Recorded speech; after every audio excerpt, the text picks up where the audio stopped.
Hi. Oh, hi. Thank you for visiting my channel.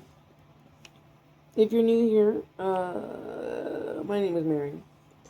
And I'm a numerologist. I speak with your guides, your angels, your to your numbers. And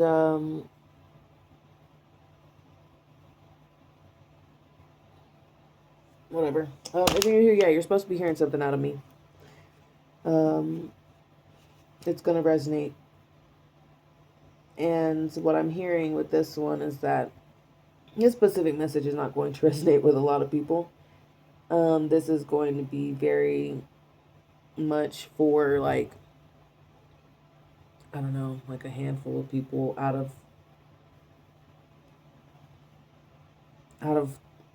hundreds of thousands, if that makes any sense, on a ratio.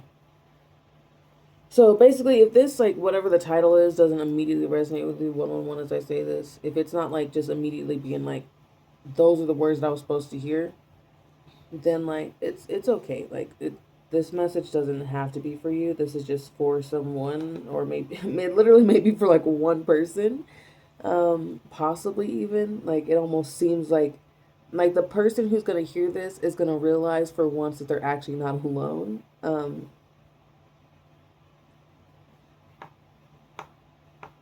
Because it feels like you're kind of the only one like this or something. But anyway, oh gosh, this is a lot.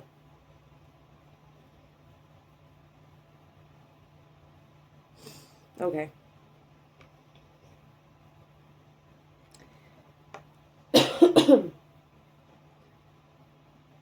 There has been a lot of grief in your life that you have then alchemized into so many new beginnings. Like whenever something falls or breaks in your life, you don't just make a new beginning, you make several paths. And it's almost like you're able to navigate those paths because you've seen them. You are somebody who is sent from a future consciousness to make sure certain things happen right now during this time. And it's not like you have to be like, oh, yeah, yeah, yeah, if I don't do this thing or whatever, it's just everything's going to fail, the world's going to end. But it is more like, I don't know, maybe it is. No pressure, but maybe pressure. Um, there are certain events that you are meant to push forward in order to free everyone. It's like a prison planet. And what do you mean? Um, it's like a prison planet, and the only way to break free is to be reformed. And you're you're somebody who has been reforming yourself, and like almost like you're being allowed to then teach people because of this.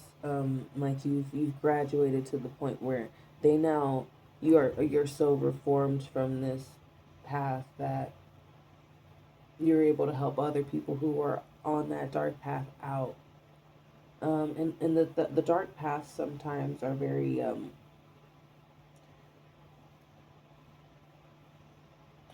they're so different all the time. But like there was a time that you are forgiving yourself for still. Um, and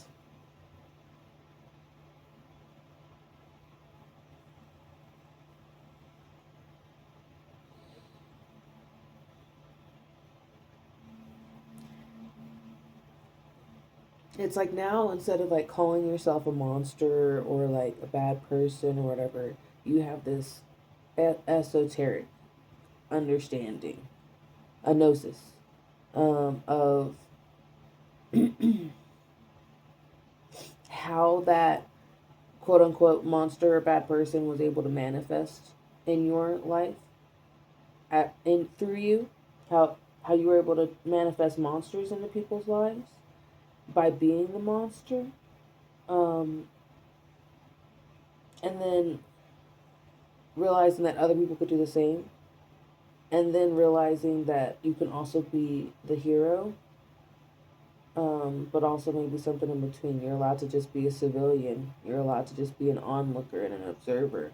You don't have to be anything. Kind of mentality, going through those motions. Like, it's the journey of the entire spiritual journey. It's like, yes, I figured it out and I'm joyful and I'm like God. And then, oh my goodness, actually, this is the worst period of my life. I thought I was just in touch with God. How come my life was just so happy? Now it's all crap. And it's like this ebb and flow. And you are getting to the point where it's happened so many times for you that you are prepared for each cycle. Like, oh, you know that you're gonna not be active socially, so you start preparing for that beforehand. And sometimes it used to be in ways that maybe were a little bit more unhealthy, but discovering how to make it healthy is something that you're meant to share. And even though it could literally be like you stick your toe in mayonnaise and that's what gets you okay. Nobody would ever thought to put their toe in mayonnaise, yet here you are doing it and it helps you. And maybe somebody else, even if it's just one other person, needs to stick their toe in mayonnaise to feel better.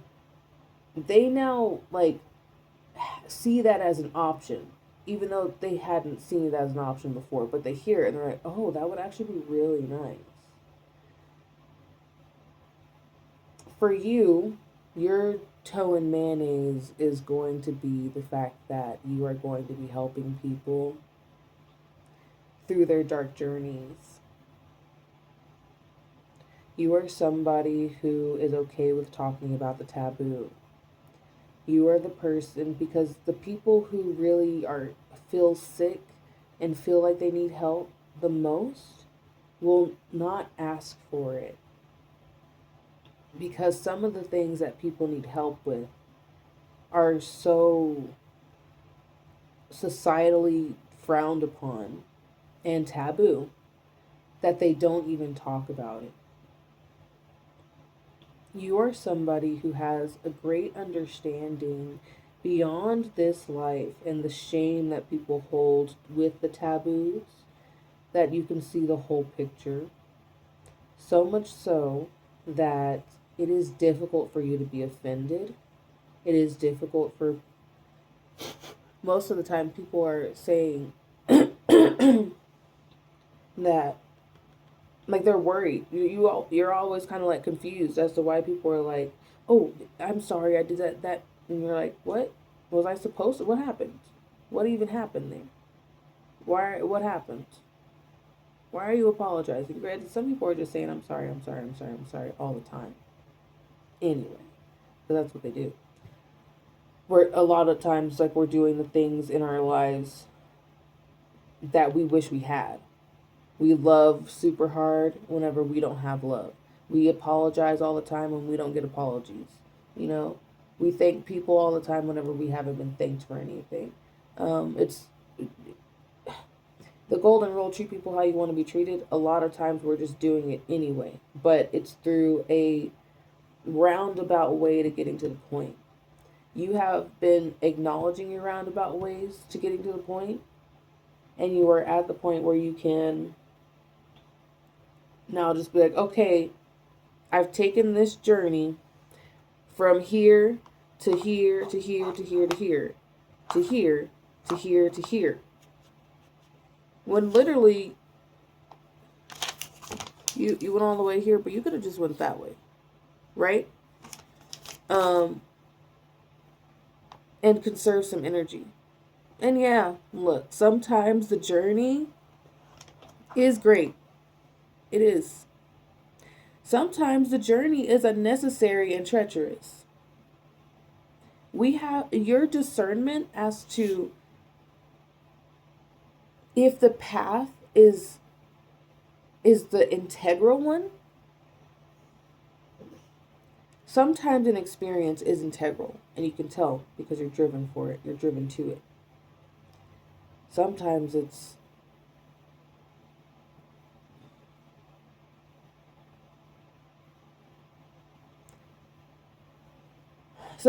an ego leading you. It's something in you leading you to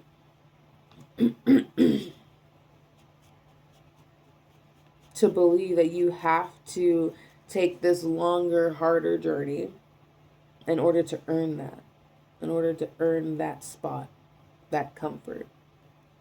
A lot of that can come from, you know, childhood traumas and um, disappointments and all that stuff. That's very normal. 1109 as I look up. And being able to see that you are putting a name tag on yourself for people to say, this is who I am. I am this, I'm that. I am a victim. I am, or a victim of circumstance. I am broken. I am crazy. Um, all these I am. I am alone. I am whatever. And you have to start taking these labels off because literally they're bullshit. Okay? You're bullshit ass labels. And take them off because they're literally pieces of paper that you wrote stuff on and then stuck to your shirt. And then remember to look down and be, oh yeah, this is what I am. Oh yeah, this is what I am. Oh yeah, this is what I am. When it's like literally none of those things. And this is where things start to get even more in depth and why I feel like it's just not going to make much sense to people.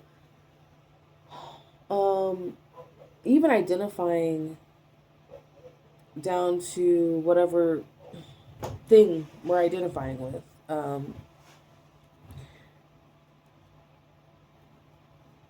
Like our race, our gender, our sexual orientation, the acceptance from the people that we love, the all the things that whatever in society we have deemed that we have gotten from that is good or bad because we have our own life, and so certain things come up as good, certain things come up as bad.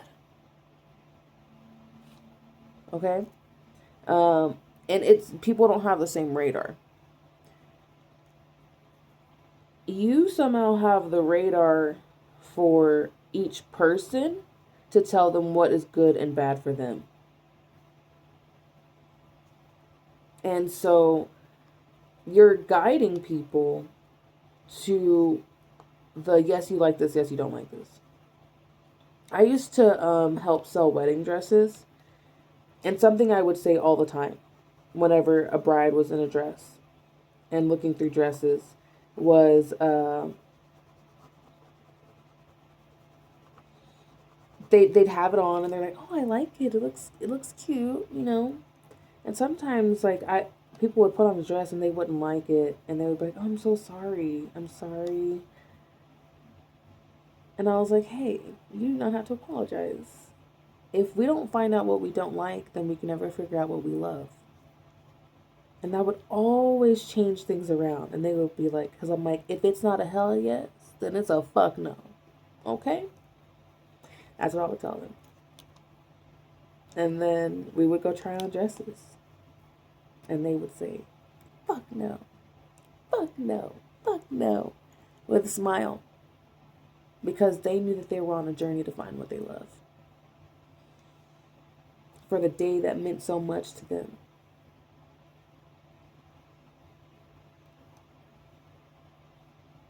And so when they happily said fuck no,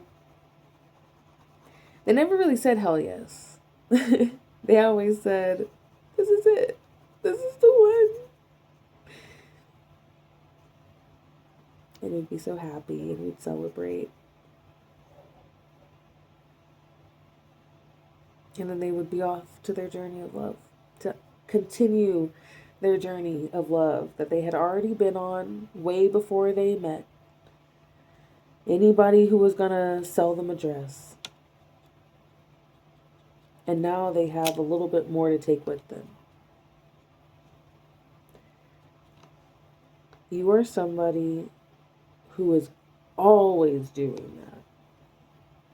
That's my one cute little story that I would use again and again. You have countless stories like this. And you feel this great sense of responsibility to make this world, save this world, save yourself, save all these things. And maybe you know too much.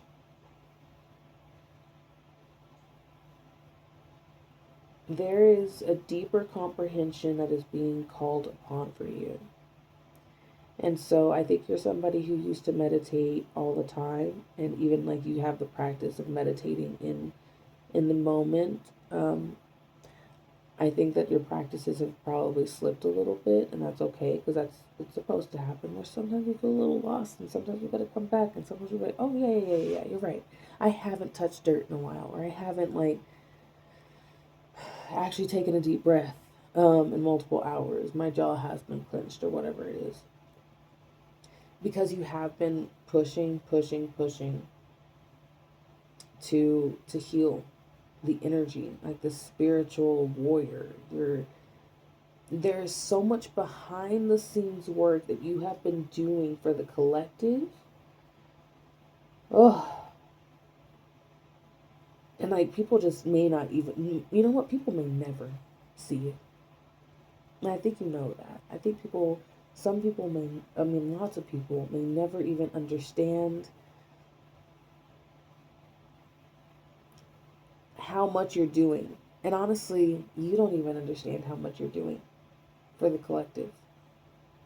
Because each time we sit down and meditate and have these breakthroughs, you get access to things that other people don't get access to very easily. You comprehend stuff pretty quickly. And so it's like, it's almost like that's your domain. Your domain is of comprehension. And you get it quickly. Um, and so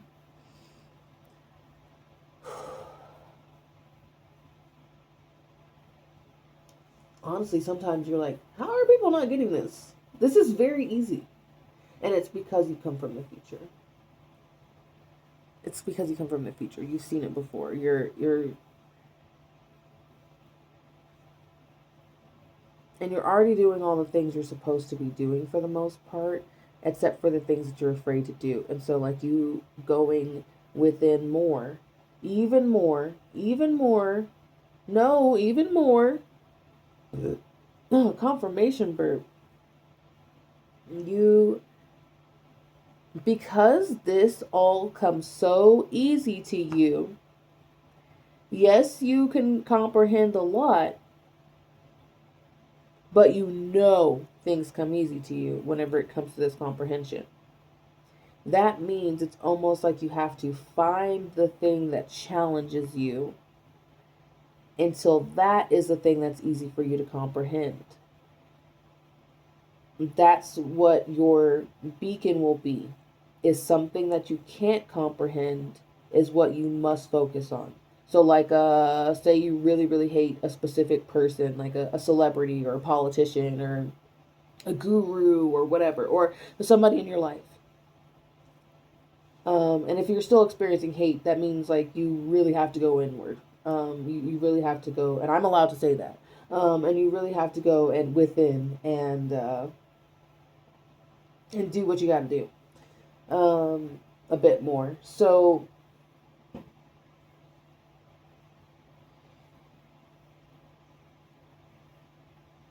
yeah, it's almost like you've got 13 or something energy around you, which is like it's a 4. A lot of times it's a karmic number, or it's a karmic debt number. 1 3 can be about taking it so easy, being lazy in a past life type of thing, which is something that I have 13 or 31, and that's yeah. Um, and so whenever I do decide to be a bit more diligent, I do get rewarded pretty quickly. So like, if I start working out, like I'm very lazy. So it's very difficult for me to like do stuff. So that ego loves to just chill out and do nothing. As soon as I let myself guide and work out, then my body almost very rapidly responds to the results. The 13 energy, like the karmic debt number, like when you're working on it, you do get fast results. So if you start doing that, start your diligence, then you get childlike joy and you get new beginnings from left to right, or from bottom to top. Reading, right to left. Yeah. Anyway, I think that's it. Keep a lookout for other numbers and stay synchronized.